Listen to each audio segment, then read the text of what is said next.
जय हिंद दोस्तों। आइए आज हम देखते हैं उत्तर प्रदेश की जो जनजातियां हैं जितनी, उनके बारे में हम डिस्कस करते हैं। और देखिए, यकीन मानिए कि ये जब वीडियो एंड होगी ना, जब वीडियो हम खत्म कर रहे होंगे तो सारी जनजातियां आपकी मुट्ठी में होंगी। यानी अगर यूपी का आप कोई भी एग्जाम दे रहे हैं, देखिए पीसीएस में और आरओ में इस तरह के एग्जाम में ज़्यादा क्वेश्चन देखने को मिलता है। ठीक, तो हम देख लेते हैं। देखिए आप थोड़ा मतलब इसके बारे में जान लेते हैं। देखिए इसमें लिखा है, जनगणना 2011 के अनुसार उत्तर प्रदेश की कुल जनसंख्या में अनुसूचित जनजाति की प्रतिशत कितनी थी? तो 0.6 थी। क्वेश्चन ऐसे ही पूछ लेता है कि इनकी जनसंख्या कितनी थी, तो 0.6% थी। तो एक क्वेश्चन तो यही हो गया। अगला है कि केंद्र सरकार द्वारा 1967 में 2 अनुसूचित जनजातियां, 1967 में 2 और 2003 में 10। ये वाला इंपॉर्टेंट है। देखिए 67 वाला भले ही नहीं याद रखे, लेकिन ये याद रखिए कि 10 अनुसूचित मतलब 10 जनजातियां कब सूचीबद्ध की गई? तो 2003 में की गई। और कौन करता है? तो राष्ट्रपति करते हैं। कौन करते हैं? राष्ट्रपति। तो अब टोटल कितनी हो गई? 10 ये 2 ये कितनी हो गई? 12। तो अगर पूछे कि उत्तर प्रदेश में कितनी जनजातियां हैं वर्तमान में, तो 12 है। कितनी है? 12 जनजातियां हैं। अब इनके बारे में देखते हैं। देखिए इसमें लिखा है पहली थारू जनजाति। अब देखिए सभी को पता है उत्तर प्रदेश का अगर हम मैप बनाएं तो देखिए ये यूपी का मतलब, देखिए थोड़ा सा मतलब मैप कम सही बनेगा, लेकिन कोई दिक्कत नहीं, बस समझने के लिए मैं बता रहा हूँ। ठीक, मान लीजिए ये यूपी का मैप है। ठीक, यूपी का मैप है तो सभी को पता है कि जो तराई वाला क्षेत्र होता है वो कौन सा होता है? हिमालय का जो निचला भाग होता है यही तराई वाला क्षेत्र है। ठीक, जहाँ नदियाँ जो है दिखाई देती हैं। तो देखिए नदियाँ इस वाले क्षेत्र में दिखाई देती हैं, तो ये तराई वाला क्षेत्र है जिसमें कौन कौन से क्षेत्र आते हैं? तो लखीमपुर खीरी, बहराइच, महाराजगंज, बलरामपुर, श्रावस्ती, ये वाले जो क्षेत्र आते हैं। और यहीं पर कौन सी जनजाति निवास करती है? तो थारू जनजाति निवास करती है। तो दिवाली को शोक के रूप में मनाती है। ठीक, दिवाली को शोक के रूप में मनाती है थारू जनजाति। तो ये तो सबको याद हो गया होगा। ठीक, देखिए मैं मैप से बताता चल रहा हूँ। थारू जनजाति जो है यहाँ रहती है। अब देखिए एक जनजाति मैं आपको याद करा दूँ पहले। देखिए बुक्सा, बी से बुक्सा, बी से बिजनौर, बी से बुक्सा, बी से बिजनौर। तो बुक्सा जनजाति कहाँ? बिजनौर। और एक क्वेश्चन पूछता है कि गंगा नदी जो है यूपी में कहाँ से प्रवेश करती है, किस जिले से? तो बिजनौर से प्रवेश करती है। याद रखिएगा, भूलिएगा नहीं। ठीक, किस जिले से प्रवेश करती है? तो बिजनौर से। तो देखिए मैं फैक्ट भी बता रहा हूँ, उनको भी नोट कर लेना। तो देखिए 2 जनजातियाँ तो आपको पता है। ठीक, गोंड देख लीजिए। तो देखिए गोंड जो जनजाति है ना, कहाँ कहाँ है? देखिए गोंड, धुनिया, नायक, ओझा, पठारी और राजगोंड, ये इतनी जो जनजातियां हैं। ये देखिए गोंड हमें अभी याद रखना है, गोंड ओनली। ठीक, ये कहाँ है? महाराजगंज, सिद्धार्थनगर, यानी देखिए ये वही क्षेत्र है। कौन सा? तराई वाला जो एरिया है वहाँ है। और गोरखपुर से सदा है मतलब वो बस्ती, देवरिया, ये सब आसपास में है। जैसे आजमगढ़, जौनपुर, गाजीपुर, बलिया, वाराणसी, मिर्जापुर, सोनभद्र। देखिए सोनभद्र में हर जगह मतलब जनजातियाँ सोनभद्र में पाई ही जाएंगी। सोनभद्र में ज़्यादा जनजातियाँ पाई जाती है। ठीक, अभी आगे हम जो है बताएंगे। तो गोंड को याद रखिए। देखिए इतने क्षेत्र में है तो ऑप्शन में एक ही दो देगा, और ज़्यादातर तो ये पूछेगा ही नहीं। ठीक, पूछता कहाँ से सबसे ज़्यादा क्वेश्चन? तो यहाँ से पूछता है। कहाँ से? 4 नंबर जो जनजाति लिखी है खरवार और खरवार। देखिए इसमें जो है ये पूछता है, तो ये ऑप्शन में सोनभद्र रहता है, हमें सोनभद्र लगाना रहता है, या बुंदेलखंड क्षेत्र में रहेगा। ठीक, अब देखिए ये सोनभद्र इसमें भी है, सोनभद्र यहाँ भी है, सोनभद्र यहाँ भी है, सोनभद्र यहाँ भी है, सोनभद्र यहाँ भी है, सोनभद्र यहाँ भी है, सोनभद्र यहाँ भी है। और अगली जनजातियाँ देखेंगे सोनभद्र यहाँ भी है। तो देखिए आप एक चीज़ समझ पा रहे होंगे कि सबसे ज़्यादा जनजातियाँ किस क्षेत्र में पाई जा रही हैं। मान लीजिए ये उत्तर प्रदेश है। ठीक, उत्तर प्रदेश वाला क्षेत्र है, तो यहाँ सबसे ज़्यादा जनजातियाँ इस क्षेत्र में पाई जाती हैं। यानी थोड़ा इस क्षेत्र में आएंगे तो सबसे ज़्यादा जनजातियाँ। और तराई में कौन कौन सी हैं? तो गोंड है, थारू है, यहाँ पे है बुक्सा, बिजनौर में हो गई।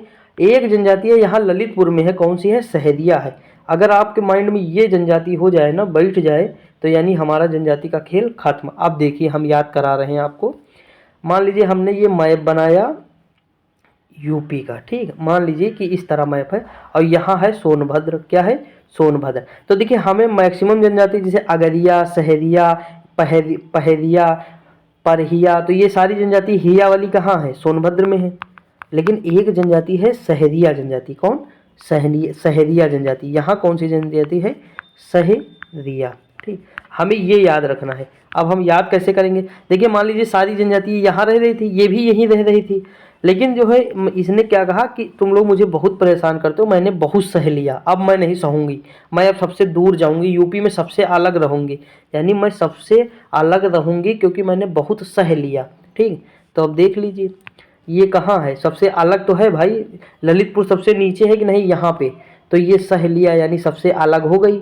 कि इसने कहा कि मैंने बहुत सहेलियाँ, मैं सबसे अलग यूपी में जा रही हूँ, यानी जो है सहरिया। तो सहरिया जनजाति कहाँ? ललितपुर की है। बाकी हमें जनजाति लगानी कहाँ है? देखिए मैंने खरवार बताया कहाँ, सोनभद्र, बलिया, गाजीपुर, देवरिया, वाराणसी। तो ये सब एक क्षेत्र में आता नहीं है, ये वाला क्षेत्र जो होता है पूर्वी वाला क्षेत्र। यूपी का जो हम मैप बनाएंगे तो मान लीजिए कि इस तरह का मैप बना है, तो ये वाला जो क्षेत्र होगा ना, यहीं पर ये जनजातियां हैं। देखिए सहेलिया जनजाति हमें याद करना है, बस एक दिमाग में ये रखिए, क्योंकि क्वेश्चन यही कंफ्यूज करता है। तो यूपी में मान लीजिए ललितपुर में है तो सहेलिया कहा, तो यहाँ हो गई। पंखा पनिया सोनभद्र मिर्जापुर सटे हुए हैं तो यहीं पाई जाएगी। चेरो सोनभद्र वाराणसी, एक ऑप्शन आएगा लगा के चले। भुइया बुनिया वो सोनभद्र, पटारी सोनभद्र। देखिए अगरिया, बैगा, परहिया, अगरिया, परहिया, सहरिया और जो है बैगा। तो सहरिया ललितपुर का लगा देना, बाकी सारी चीज़ें जो है कहाँ की है? सोनभद्र और मिर्जापुर वाले क्षेत्र की है। ठीक, वाराणसी। तराई में कौन सी है? थारू है। तराई में कौन सी है? थारू है। बिजनौर में बी से बिजनौर, बी से बुक्सा जनजाति हो जाएगी। गोंडवाल कहाँ है? तो महाराजगंज में है। और देवरिया ये सब वो बहुत सारे क्षेत्र में है गोंड। ठीक, तो इतनी जनजातियां जो हैं आपको मतलब 12 याद हुई होंगी। ठीक, अब देखिए इसमें नोट में लिखा है कि राजी जनजाति कहाँ की है? तो ये उत्तराखंड की है। और तड़वी जनजाति महाराष्ट्र की है। कहाँ? तड़वी। देखिए आपने सुना होगा कि तड़ाबो, जो एक तड़ाबो जो है राष्ट्रीय उद्यान है, कहाँ है? महाराष्ट्र में है।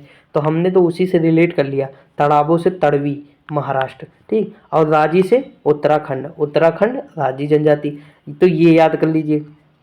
देखिए इसमें क्या होगा, आप एक बार मतलब मैप के थ्रू जाके ऐसे थोड़ा मतलब एक बना लीजिएगा, और हल्का हल्का जैसे मान लीजिए मैप है, ये मान लीजिए कि मैप है। ठीक, ये मान लीजिए मैप मतलब बन गया आपका। ठीक, अब बुक्सा मतलब बिजनौर, यहाँ गंगा जी अगर प्रवेश करती तो यहाँ बुक्सा लिख लीजिए, ऐसे बना नॉर्मल बना लीजिए अपने हाथ से, क्या दिक्कत है भाई, याद हमें करना, माइंड में रहे बस। यहाँ हो जाएगा थारू जनजाति, क्या हो जाएगी? थारू लिख लो यहाँ। और ऐसे तो याद ही रहेगा ना, तराई वाला क्षेत्र है। और आपको पता कि लखीमपुर खीरी, बहराइच, श्रावस्ती, बलरामपुर, ये वाला जो क्षेत्र है ये लगता है नेपाल से। उसके बाद यहाँ की जनजातियाँ हमें नहीं नोट करने की ज़रूरत है, यहाँ की नहीं, क्योंकि इस वाले क्षेत्र में जब भी ऑप्शन में आएगा तो अगर यहाँ से हटके जनजातियाँ दिया होगा तो हम आराम से लगा देंगे। भाई बुक्सा यहाँ है, सबसे अलग है बिजनौर, आपको पता है। थारू वाले क्षेत्र में आपको पता ही है, और यहाँ वाला पता ही है। एक जनजाति यहाँ लिख लिए सहरिया। यहाँ अगर बस इतना केवल मैप बना लीजिए, देखिए एक जनजाति, दो जनजाति और यहाँ के 3 जनजाति, केवल 3 जनजातियों को छोड़ दीजिए, बाकी जितनी जनजातियाँ हैं इस वाले क्षेत्र में लगा के ऑप्शन में चले आइए, और आपके बहुत सारे क्वेश्चन सही भी हो जाएंगे। और एक चीज़ याद करने की है कि 2003 में जो है 10 जनजातियाँ और जोड़ी गई थी। ठीक, तो इतना केवल याद कर लीजिएगा तो आपका काम हो जाएगा। आई होप आपको समझ में आया होगा। देखिए अगर वीडियो समझ में आती है ना तो वीडियो को लाइक और शेयर कर दीजिएगा। मिलते हैं अगली वीडियो में। जय हिंद।